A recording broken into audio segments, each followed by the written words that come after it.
My name is Albert Johnson. I'm president of Military Working Dog Heritage Museum. So, what inspired you to join the military?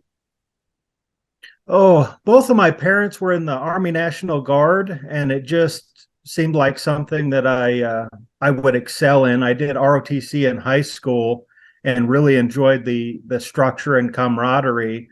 So the next step was pretty easy for me. I had a scholarship to a local ROTC college that I could have gone to, but instead I decided to enlist in the Marine Corps. So, how did you get involved with working with military working dogs? So it's kind of a funny story because I enlisted to be military police, and one of the offshoots is military working dog handler, and that was kind of a pipe dream of mine. So then once I got to military police school, they had an interview process where you had to write an essay and sit through an interview. And I sat through the interview. I wrote my essay. They told us there was 10 spots, and I ended up being the 11th spot. And they just happened to have another spot open up, so I kind of lucked into it. Can you tell me about the connection between you and the dog? Oh, every connection's a little bit different, but it's like working with your best friend. You know, once you start to mesh with the dog that you're assigned, um, it's like the sky's the limit to what you two can do. Um, I have never had a better confidant in my life. I still refer to my last military working dog as my life partner, and he's been gone for over 4 years now. I could tell him anything. He would talk back to me. He was quite a character. So, from that, how did you want to, continue this legacy by creating this foundation? Um, I was a little bit sour with the military working dog program when I got out, because I had to pass my dog off. He had shown signs of PTSD. We'd gotten quite a few gunfights when we were together, and anytime gunfire went off, his eyes would roll in the back of his head, and he would just lunge for people, whoever it was. A couple of times I got bit.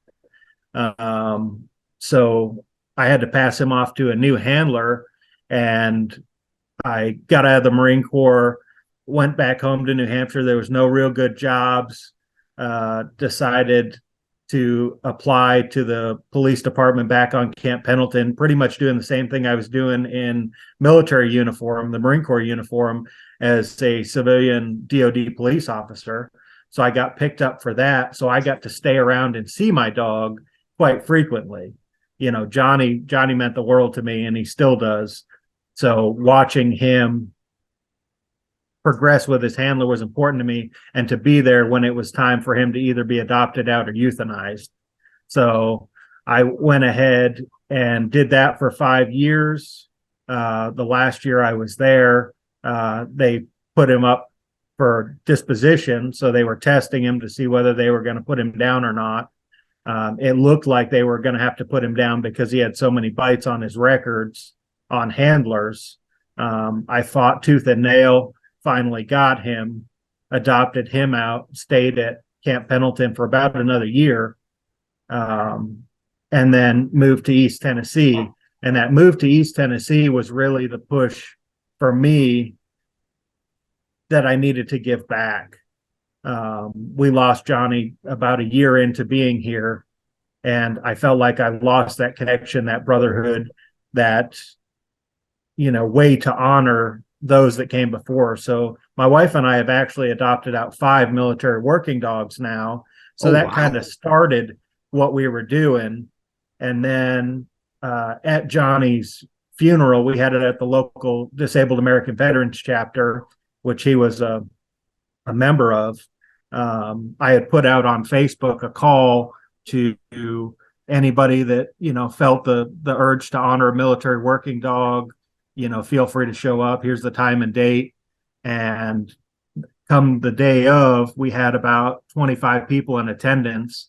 And one of the guys that showed up was this guy. He looked just like a hillbilly out of the mountains, full on white beard, bib overalls. He came up and introduced himself to me as the head of the Vietnam Dog Handlers Association. His name was Perry Money. He drove all the way from South Carolina to see my dog had a service because his dog was left over in Vietnam when they were done. And a lot of those dogs were euthanized when they left because they were still considered pieces of equipment and they weren't sure of the ramifications of the diseases overseas enough to bring them back into the country. So for him to support me, it meant the world, and to honor Johnny. And then I found out more about what the Vietnam Dog Handlers Association did, and I kept in touch with him. And every year he would invite me out to his cabin where he hosted a reunion of Vietnam dog handlers. And for the first 2 years that he asked me, life was just too crazy. I didn't get to go. And then Perry passed away. And one of my biggest regrets was not getting there while Perry was there. But his wife held one the year after in honor of Perry. And all these Vietnam dog handlers showed up. There was probably 35 dog handlers there. And then my wife and I. And when you went onto the property, you just felt this weight being lifted off your shoulders because you were with family. The dog program is a huge family. It doesn't matter what branch of service you were in. If you handled a dog, that means something. So I met up with a lady named Dixie Gilmore Whitman, who used to run another support organization for military working dogs and supporting them while they were overseas. And she had sent me care packages before, but she just happened to be at this reunion. And as we're sitting there listening to all these dog handlers reminisce and tell these stories, I turned to her and I said, there's pockets of historical artifacts and stories all across the nation that nobody's ever thought to bring it all together. Somebody should really push to create a physical museum and do interviews and curate all of this stuff in one place so that dog handlers have a home even after their service, and we can educate the public on what these amazing dogs and dog teams have done for their freedom. So this was 6 years ago, probably now. Fast forward about a year and a half after that, she contacted me and said that she was no longer in the organization that she had started and that she was looking to get into something else and to see if I was still interested in starting this military working dog heritage museum. And thought about it for a little bit. And I kept saying, somebody ought to do it. Somebody ought to do it. Well, that somebody ended up being me and Miss Dixie, because we wanted to see it happen because we were seeing Vietnam dog handlers pass off at an alarming rate and nobody had preserved their stories, and we lost so much history during that time period. So that's our push right now, is to get these interviews done and collect as much artifacts as we can before they pass away, because once they pass away, the families may hold on to the stuff or they may end up selling it off. And then it's just harder to get that the history that connects people to pieces of artifacts. When I was looking at your website, I saw your team and board and everything, and everyone has similar situations to you, similar stories. Yes. How is it working with a team that wants this mission amplified? Oh, it's incredible. I've never been around a stronger team in my life, and every day we're picking up new volunteers because they see the importance of it. Some of these guys, especially our Vietnam dog handlers on our board of directors, they've been 50 years outside of the dog program. So when we start talking about what we're doing, they're going, heck yeah, we want to see this happen before something happens to us. That's very important to them. And to see and talk to them versus the new guys we've got, coming out of the military in the last 10, 15 years, the stories, the countries are different. The situations were different, but the training methods and what those dogs did for each individual was the same. And to have them come together to want to honor, their dogs and the dogs that they knew, and even the dogs that they never got to know, the dog teams that they never got to know, is super vital to the core of our mission. What motivates you? Me personally, it's being able to share with the public my working dog Johnny. So Johnny had a handler before me who actually trained him in Israel. So the Israelis were teaching the U.S. personnel how to utilize dogs off leash in combat, because they had been doing it for years and years prior. And so he had a handler before me. He took him on 2 deployments, and they had very rough deployments. Their vehicle had been blown up. They'd gotten several gunfights. Then fast forward to me picking him up. I did 2 deployments with him in Baghdad, Iraq, and we were getting shot at all the time, searching for explosives. You just never knew what was going to happen. He found, I think, 6 caches of weaponry and explosives while I was with him alone. And then he did one more deployment with another guy after me. So being able to tell Johnny's story, something that I'm super connected with, and that resonates with these other handlers, but it also informs the public of how important these dogs are to the mission. The military's been trying to replace military working dogs with technology for over 40 years. And it doesn't matter how much money they spend on technology, they cannot produce the same efficiency as a working dog. So you talked earlier about your relationship with Johnny, but what did you learn from him, not only, as a military working dog, but after you adopted him? Oh, for him, it was like a light switch when he retired. So I'll talk about the pre-retirement first. Yeah. He taught me patience. He taught me trusting in an animal, where before, I was very self-centered in my thoughts. I was going to protect me. This is what I was going to do. This is what I brought to the table. Well, he brought, 3 times that to the table, and he didn't even have a voice at the table.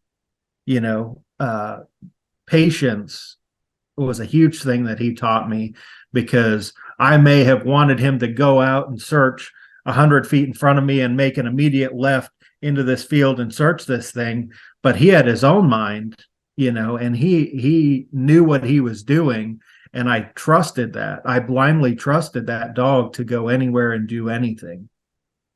So it brought my trust back into, not only working dogs, but humanity as well, even in my darkest times. He was my therapist long before I knew I needed a therapist.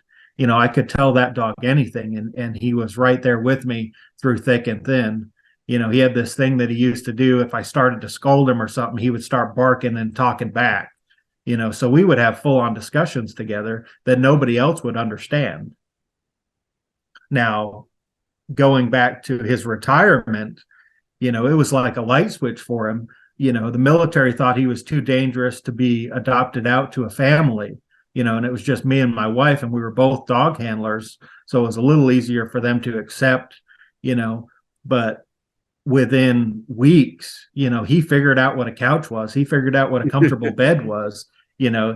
He figured out that he didn't have to work for his food or his toys anymore, and just to be able to see him having more joy than he ever had in his life was freeing to me. We were doing something for him that he otherwise would not have gotten the opportunity to do, and he absolutely found out later on, probably 6 months into having him, he loves kids. They were always afraid to put him around kids because of his training and his background. but that dog was so nurturing around kids. It was unbelievable. So it taught me that even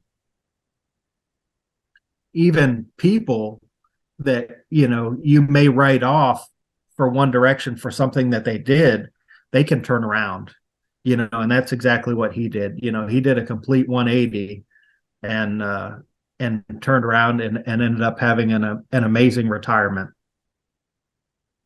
And he actually helped train 3 other working dogs that we had to take retirement as well as he did. Wow, that's awesome. Yeah. So with you were talking about interviewing Vietnam veteran dog handlers, but what is the process with the interviewing and collecting artifacts? Okay, so for the interviews, it's pretty easy. If they have any interest at all in telling their stories, a lot of times it's us making face-to-face contact with them because they don't necessarily trust the internet, and they don't trust what they see on the internet. A lot of them are not tech savvy. So if we can make contact with them in person, or even if they reach out to us on the website, it's very easy. All they have to do is fill out an inquiry if they're on the website. If we're in person, they just say, "Hey, we'd like to schedule an interview with you. Is that okay with you?" Absolutely. We set up a time and date. We send them an email that has our release forms for our video, which just covers us legally, anything that we share. They get a suggestion of just kind of what to prep with. The interviews take anywhere from 30 minutes to an hour and a half, depending on how much they want to share. So, if you need a bathroom break, you let us know. If you need a drink, feel free to drink while you're there, as long as it's not alcoholic, because we don't want to, we are a public entity. But, and then just the interview questions, there's 12 questions we ask. They're very basic. Tell us about why you wanted to get into the military. Tell us what brought you into the military working dog program. What did your dog teach you? Tell us about a mission that you went on if they deployed, and then, pretty much letting them lead the rest of the interview. Anything that they want to share or preserve, because, eventually this is all going to go into a giant database that people can search on our website. So if they have family members, say, God forbid they pass away, and they may have never told their family any of these stories. So then their family can go ahead and say, okay, I want to go see John Smith's interview, and they can do that. And that's also brought in a lot of our artifacts as well. After they do the interview, they go, you know what, after talking to you, this is really cathartic. My family shows very little interest in, keeping my uniforms or my dog leash or any of that stuff. They don't have the connection to it that I do, but I know you guys will, preserve that and do right by the artifacts. And that's how we get some of the artifacts. That's our push right now, to get artifacts that way, just because we have the lineage and the stories that go along with those items.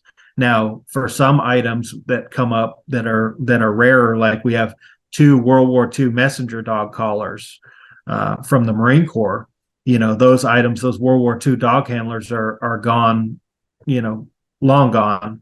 So we pick them up at auctions and things like that, and just pick up whatever information we can with the items. You said your wife's also a dog handler. How is it having a support system that you can relate to?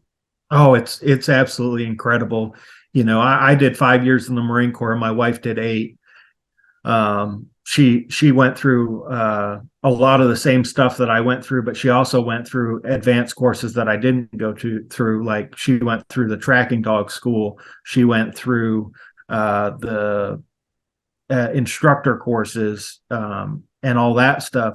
So being able to, on my bad days, relate to say something brings up a bad memory, I can talk to her about that, and she can relate to the feelings between the dog and I, where I don't know if I had a wife that had not served and had not been a dog handler, that I could do that as freely. For me, that was super important, and she's helped me through quite a bit, because I deal with PTSD and depression myself. So adopting these working dogs is one of my therapies. Doing this organization, this museum, is another one of them, and then having a support system at home every day in between really just rounds it out for me. That's interesting. I talked to a lot of people transitioning out of the military and the challenges that face that, but being able to adopt Johnny, did that help a little bit with the transition? Oh, absolutely. Absolutely. So when I had to hand him over to his last handler, it absolutely destroyed me, because I didn't have my partner with me every day. That's when I actually got diagnosed with PTSD, was during that time frame. And then depression, I wasn't the same. I was very lethargic all the time. I was easy to anger. And once I adopted Johnny, I wouldn't say all of it went away, but I could function daily a whole lot better than I had been without him. He was my therapy. I could go home from a bad day at the police department, exhausted, and the first thing he did was meet me at the door. I'd throw my gear down, I'd sit on the couch, and he would just come over, jump on me, flop it, and we would wrestle on the couch for 20, 30 minutes. And that to me was the best therapy that I've ever had in my life. So where do you want to see the organization in the next 3 to 5 years?